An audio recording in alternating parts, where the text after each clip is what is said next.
Yes guys, welcome back to another video here on my channel, and today, football wise, of course, that's what the channel is for, of course. We do have a lot planned this week. I'm planning on doing an overall football review from the whole week, every single Sunday, assuming Chelsea's been playing, or it will be a double upload day.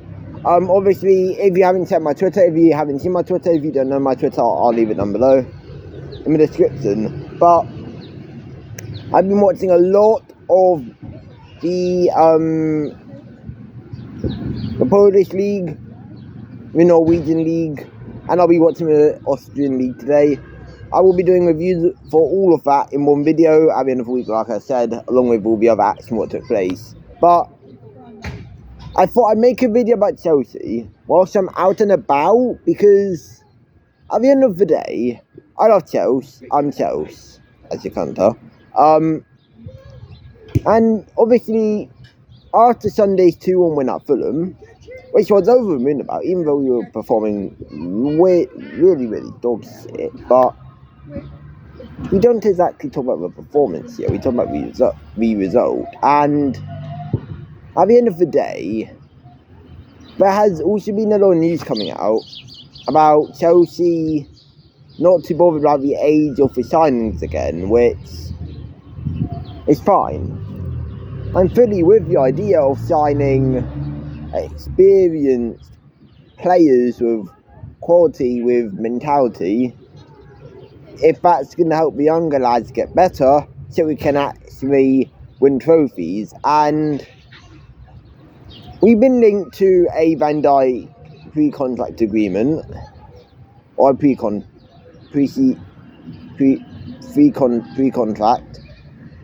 by David Ornstein. Nothing got agreed, of course, because he decided to stay at Liverpool, but if that is true, then it signs that we could be in for a lot of good links this summer. Now, obviously, we started to look for a striker, a new goalkeeper, which we probably won't sign because of Petrovic, our loan, centre back, and a winger, apparently. Winger, I don't know about now, well, because we've got Esteban coming in, we've got Tyreek George, Mudryk is obviously suspended, so our wingers for next season is probably going to be George, assuming George doesn't go on loan, it's probably going to be George, Neto, Madueke, Esteban, assuming we also don't sign Sancho. So, do we really need a winger? No. Is it good to have an extra winger with quality, with the ability to take on men? Yes. Because our wingers fully lack that, and I do have to agree that our wingers haven't been great this season compared to last season under Port, where we had the lethalness of Madueke taking on this man all the time. We had the left wingers, yeah, okay, the left wing was actually quite shit last season, but at the end of the day, what else do you expect from a young team? And people do expect to always be up at the top. Yeah, again, we have a really young squad, which at the end of the day, you need to give it time to get better, to learn, to start winning stuff in order to kind of keep us at the top level where we need to be. Obviously, we've been hanging around 3rd, 4th, 5th. Obviously, we slightly dropped down to like 4th to 6th, but, or no, 7th, but 7th will be temporary, of course. But realistically, I think things will get better. Will it be Maresca who we kind of get out the table with? Probably not. The briefs of giving Maresca 2 seasons and then overviewing his time at the club. Reviewing his time at the club is something what's been briefed. Do I want to believe it? Yes. Do I think he'll be sacked at the end of the season if we don't get UCL? No. Do I think he'll be sacked at the end of the next season if we don't make any progress? I think yes. And I'm not against backing Maresca if he has less stubbornness to win games. If he sees something isn't working, if he changes it slightly, if he tweaks the tactics, like Pochettino did at the back end of last season, then I'm all for backing the guy, because at least he's proactively changing stuff throughout the season. But what we're saying right now is, oh, you need to invert, yeah, no, you stay in the back three, yeah, no, you need to keep width, you invert, you take on your man, you cut inside, you stay up as a poacher, Palmer, you drop deep to try and get the ball, like, invert, keep width, invert. We don't exactly have our up and down fullbacks like we used to, in terms of like the way we actually want to play. And that doesn't really help if the profiles of the squad, especially with fullbacks, the strikers, doesn't actually suit what we want to play. Maresca did say earlier in the season, if you kick long, you're getting dropped. The amount of times Robert Sanchez has kicked long means he should be dropped. But oh no, sorry, we did ride the guy in goal. But however, if Jorgensen kicks it long, he'll get benched because, you know, we love to have political standpoints on who should be starting and etc, etc, etc. We haven't signed any experience for 2 seasons, and no, Neto is not experienced. He's not won shit. Yeah, okay, he's Premier League proven, but that's not actual experience. I was having a conversation with this guy on Twitter, in the comment section underneath one of my replies to a tweet, and he lists every single player who's Premier League proven and calls that experience. Blood, Robert Sanchez is not experienced. He's dog shit. He's the worst goalkeeper I've seen play for this club. He's not experienced. He's not won anything. Enzo Fernandez is what we like to call experience, because at the end of the day, he's won the World Cup.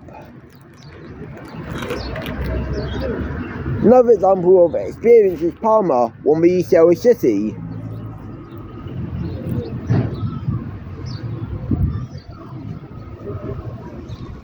Yeah, okay, Palmer's young, but that still doesn't deny the fact that he's won something for City early on in his career.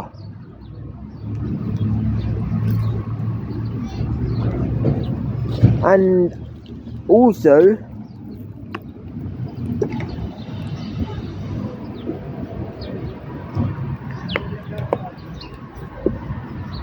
Enzo Fernandez has won major honours. He played with the best being Messi. He's learned off some of the best midfielders in the world from Argentina. He's grown into a player what we bought for 100 million post World Cup.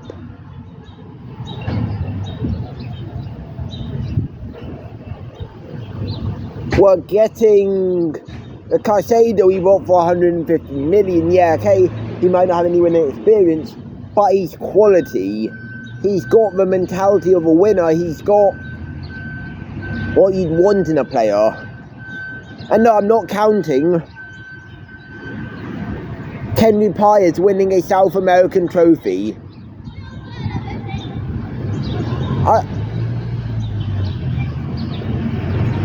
Trophies like the Conmebol, the Copa Libertadores.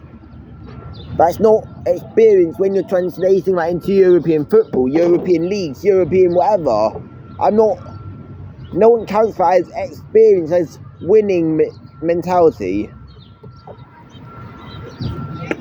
If we signed a player like, let's say,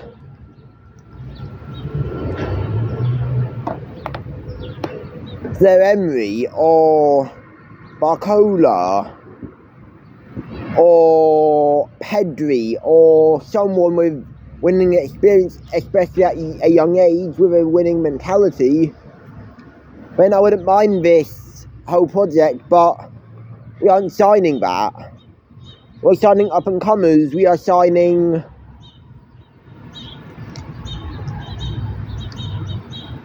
Brighton players, we are signing players from the smaller leagues, not even smaller leagues, but from the lower level Premier League clubs, like Pedro Neto, Chelsea from Wolves.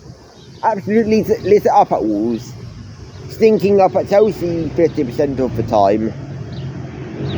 These signings from smaller clubs are not working because they move to a bigger club, they get put under pressure to perform well, because if they know that if they don't perform well, they'll get scrutiny.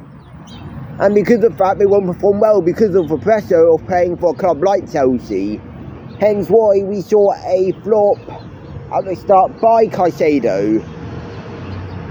We saw players like Enzo Fernandez flop for Chelsea because of the pressure of playing for a club like Chelsea.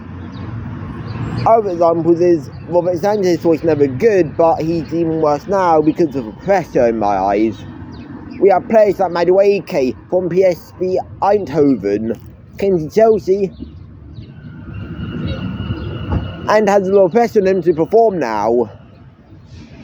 If you're not going to buy players from the top clubs, like Palmer from Man City, yeah, okay, he might have barely played for Man City, but he has experience of playing for a big club.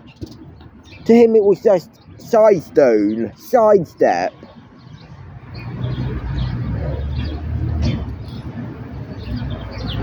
And Mark Yu played for Barcelona, moved to Chelsea, no pressure at all. He's played at the biggest clubs. And we don't have enough players who play for big clubs where it gets to a point where they won't be put under pressure.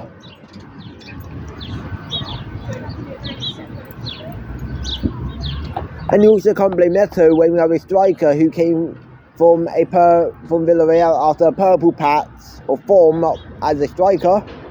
Comes in, gets all the service, can't finish the chances.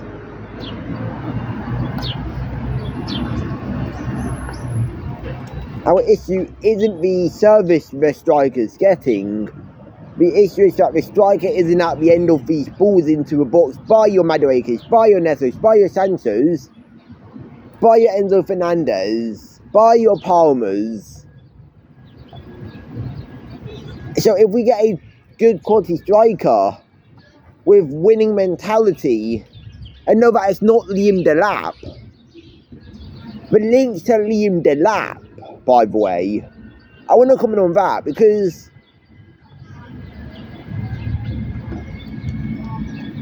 Liam Delap is the type of player where he'll do well at a club like West Ham, like Wolves, but if he goes to a club like Chelsea, with him getting no minutes for Man City, barely any minutes, Palmer actually had decent minutes for who was in the squad, Delap would be under a little bit of pressure, of course, because he's barely played for Man City. He barely had to deal with having to perform well at a big club. All he had to deal with is the level of Ipswich fucking Town, and I don't want a player who will most likely be under pressure. Our strikers should not be Nico Jackson and Liam Delap. Our strikers should be Alexander Isak and Victor Osimhen and call me dumb, stupid, whatever, Lois Openda, Benjamin Sesko, you can, actually no, not Sesko, but we should not be linked to your Liam Delaps, your Victor Gyökeres. I'll tell you why. Victor Gyökeres. First of all, he's coming from the Portuguese league. He barely played at Bournemouth. He stunk it, Brighton. He stunk it up at Brighton. Moves to Coventry, has 1 or 2 good seasons. Boom, you get to move to the Portuguese league. It's the Portuguese league. Why are we getting all hyped? Over 47 goals in the season in the Portuguese league. He'll get that Premier League move, obviously. But it's like saying, yo, you, okay, if you score 20 goals in the Portuguese league, you get to move to Chelsea, you get to move to Arsenal. He'll flop because the level of the leagues is so off. You're going from the 6th or 7th best league in the world to the best. Victor Gyökeres, yeah, okay, he might have performed at the biggest stage, UCL, but majority of his goals are from the Portuguese league against teams like Benfica, Porto, Braga, Casapia, not Man City, Man United, Liverpool, Arsenal, not Premier League clubs. If you expect this fucker to perform for Chelsea against clubs better than Slovan Bratislava, be my guest and think that. He will flop in the Premier League. If he doesn't, well, fair play to me, fair play. I got it wrong. But the level of the league is so big. I don't think we should be linked to Alexander Isak, because, no, we should be. Newcastle is a big club with its history. He's won stuff. He's won the Carabao Cup. He's reached many finals. He's played the UCL there. He's playing for a club competing for UCL spots. Going to Chelsea, he won't feel much pressure, if any. We need players with mentality. We need players with experience. Will we get that? Probably not. But there has been briefs about us going for these experienced 30-year-old players to last a few seasons to help us get back to where we should be. It's been briefed that Maresca gets his players this summer. Okay, well, if that's the case, then get him a striker who's not Liam Delap. Get him a striker who's not a copy of Nico Jackson. We don't need a copy of Nico Jackson. We need two different profiles of striker based on the game. Like a Isak for low blocks, a striker who can get in the box, put away these crosses. Neto, best cross in the league in my eyes, yet we don't have a striker to put those chances away. No one's lost the manager. The Bears haven't lost the manager. You really think they've lost the manager? It's the manager saying it's possessive-based football, tire them out with passes, then attack. And I've been filming for 18 minutes, so I'll end up here, but we don't win games by getting 77% possession, lads. You need to score to win games. Most performances in Maresca's eyes are good because we dominated the ball. We had chances. We had 20 to 30 chances consistently per game. 15 to 20 chances. The issue isn't the fact that we are dominating the ball too much without doing anything. We're dominating the ball. We're making chances, yet we can't put away. So us not putting away chances are making our performance look dog shit. But yeah, that's going to be it, guys. Thank you for watching. Like, subscribe, share with a friend. Let's get the channel to 200 subs. And peace.